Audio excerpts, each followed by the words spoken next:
to SVG-TV's news for Friday, June 13, 2025. I'm Triska Campbell with the details. In an effort to ensure fish conservation and sustainable fishing is carried out, the Ministry of Fisheries is drafting a plan that could see fishing areas arrested. So says Minister of Fisheries Siboto Caesar at Fisherman's Day 2025. Caesar said that consultations have already been held for this purpose, which would be added to the Fisheries Act. In the context of production, the importance of conservation. And over the coming weeks, we are going to conclude on a discussion with the technical staff of the ministry for a revision of the Fisheries Act here in our country. And part and parcel of that is going to be the implementation of different rest areas around the country. Because as a people, as a generation, we owe a duty of care to the generations to come. And it is very important that while we harness the resources available to us, that we do it in a very responsible manner. Caesar added that come next year, the conch season will also be introduced, paving the way for the conservation of conches in St. Vincent and the Grenadines. Next year, 2026, we are going to see the full implementation of a season for conchs in St. Vincent and the Grenadines. Over the last 2 years, we had consultations throughout the Grenadines, and the consensus is that for 2026 and beyond, that we have a season so that we can further protect our conch stocks. With the Carnival starting in another 2 weeks, Airbnb owners are asked to register with the St. Vincent and the Grenadines Tourism Authority to add to the room stock. This call came from Minister of Tourism Carlos James at a recent press briefing. The minister said that there is a shortage of rooms for the Carnival, but noted that there are many rooms that are unregistered. Unofficially, when you factor in those who are unregistered, we're closely to a number of 3,000. But I want to also encourage those who are not registered. Call the Tourism Authority. In fact, right now as we speak for Vincimas, there is a shortage of rooms. Call the Tourism Authority. Indicate your availability for registration purposes. Indicate your availability for room stock so that we can put you on to people who are calling us constantly. Call in Vincimas headquarters here at the CDC, trying to find rooms, trying to find accommodation. Reach out to the Tourism Authority, get yourself tourism approved, get yourself registered. The minister acknowledged the hesitancy of some people not to register with the SVG Tourism Authority as they tend to feel pressured by authorities to pay taxes. He assured them that this is not the case.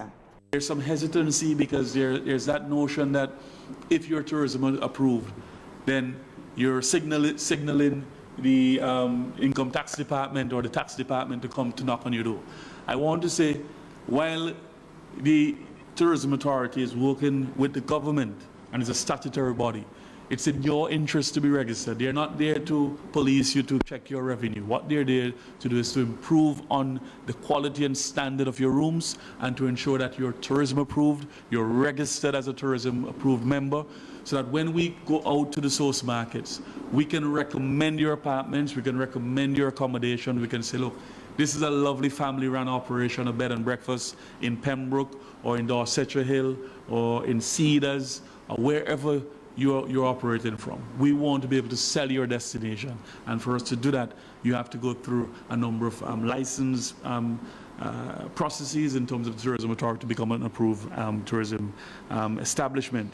And I want us to continue to. Local investors are again asked to work with the SVG Tourism Authority as there are benefits for them, including concessions.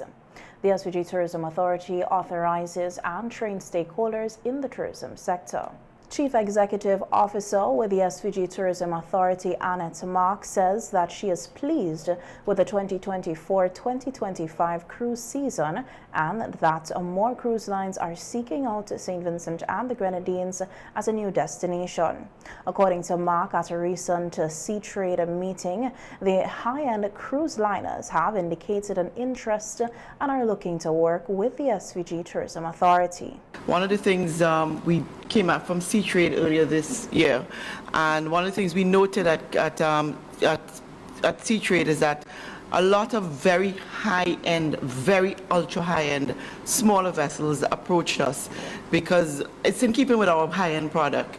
They want us to create and curate special experiences for them. They want to be off the beaten path, and these are ultra high-end persons. And when I tell you, one of the boats that one of the liners that approached us, their stateroom is literally about 10,000 US a night. So you could have an idea of the kind of persons that will be on those boats when they come to St. Vincent. And these are persons that want to spend and go beyond just coming to the destination, but also looking to even invest in the destination. So we were happy to really meet with them and speak with them. Meanwhile, Mark stated that the SVG Tourism Authority will be building capacity for cruise line stakeholders locally. She said that the Florida Caribbean Cruise Association, FCCA, official training partner Aquila has been approached to conduct training. Now wrapping up and trying to finalize the date as to when we will have Aquila on island to do sessions of training with our front line persons that interact with the cruise passengers. We want excellence.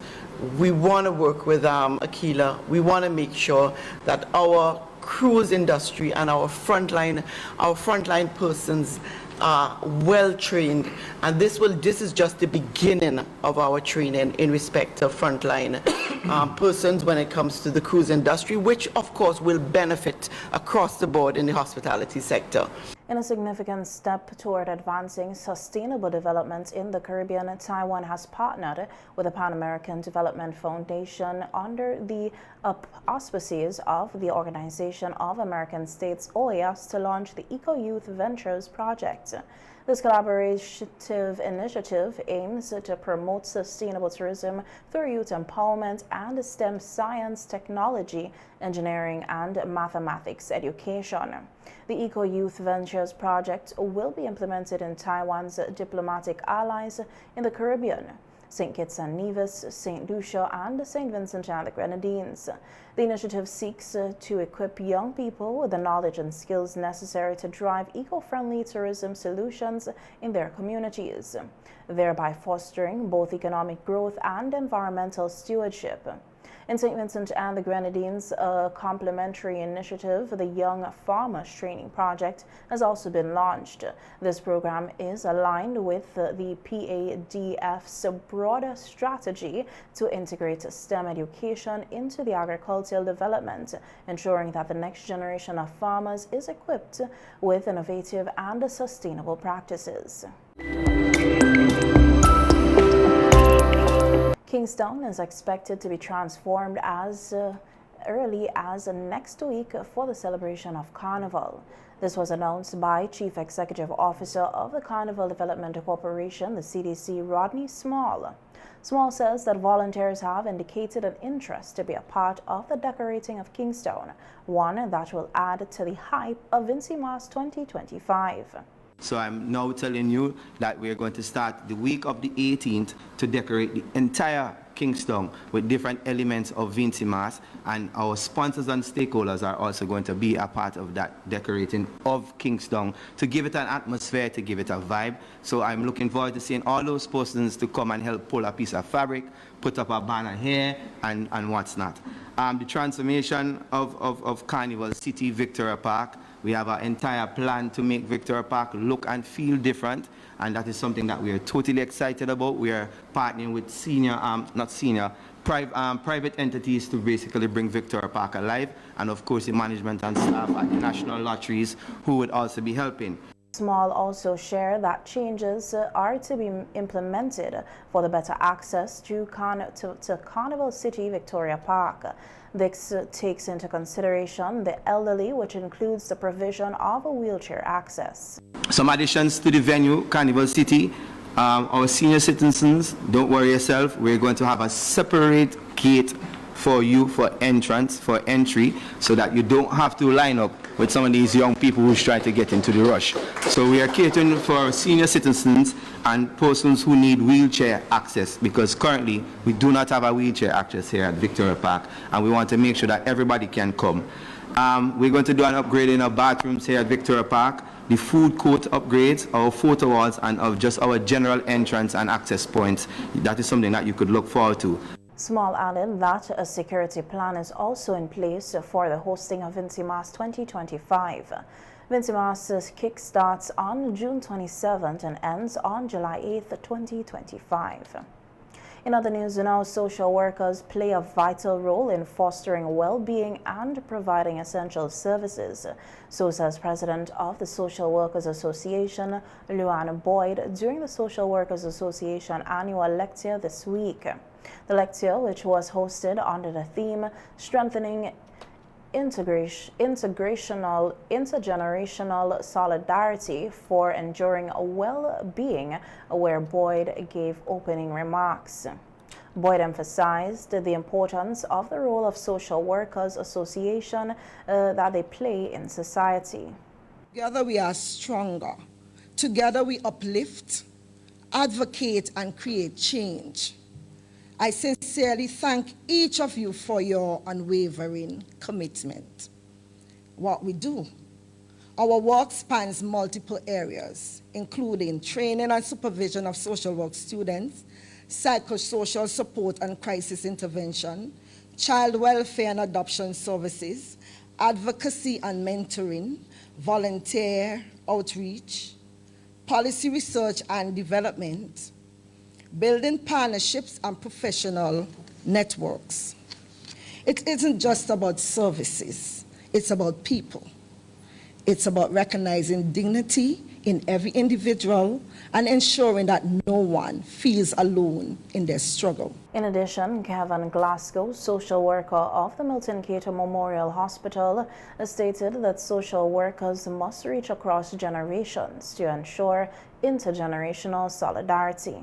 As professionals, we must design programs that are relevant to the cultural, spiritual, lived experience of all age group. So let's say a social worker from the Ministry of Mobilization, leading a powerful, strengthening initiative where elders are re-engaged as storytellers and cultural educators in parenting workshops.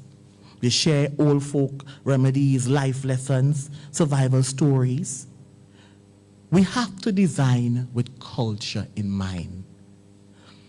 We have to partner with the community leaders, with the elders, when shaping youth interventions, and vice versa.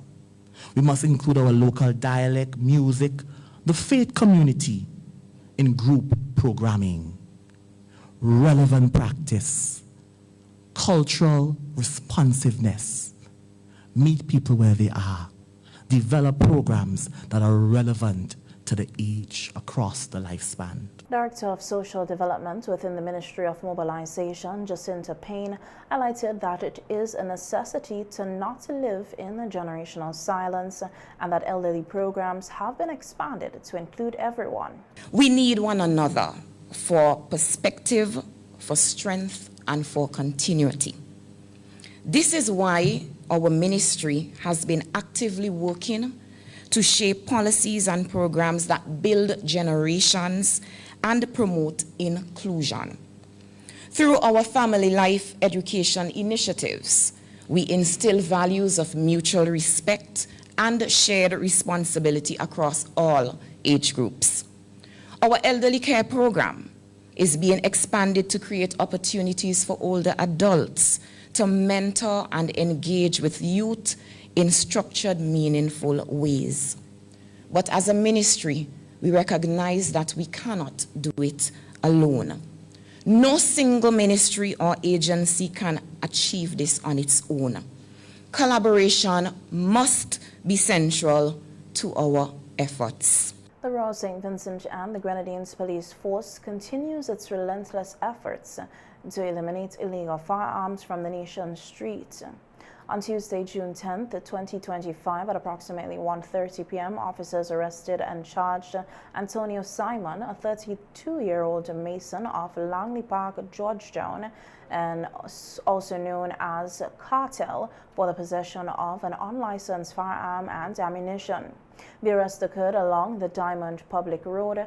Acting on credible intelligence, officers from the Rapid Response Unit approached Simon and conducted a search of his person and belongings. During the operation, the officers discovered a 9mm pistol loaded with a magazine containing 15 rounds of 9mm ammunition. Simon appeared before the Serious Offences Court on Wednesday, June 11th, where he entered a plea of not guilty. He has been remanded into custody and is scheduled to return to court on Monday, June 16th for trial. The SVG Police Force commends the members of the public for their continued support and for providing timely, accurate information that assists in crime prevention and response. The public is urged to report any knowledge of illegal firearms or suspicious activity by calling 999 or 911. Police Control Room 457-1211. The Criminal Investigations Department, Major Crimes Unit at 456-1810. Public Relations and Complaints Department at 458-6891. Individuals may also speak confidentially with any trusted police officer or visit the nearest police station. Your call could save a life. The SVG Police Force strongly discourages the illegal possession of firearms and warns anyone found with unlicensed weapons will be arrested and prosecuted to the fullest extent of the law.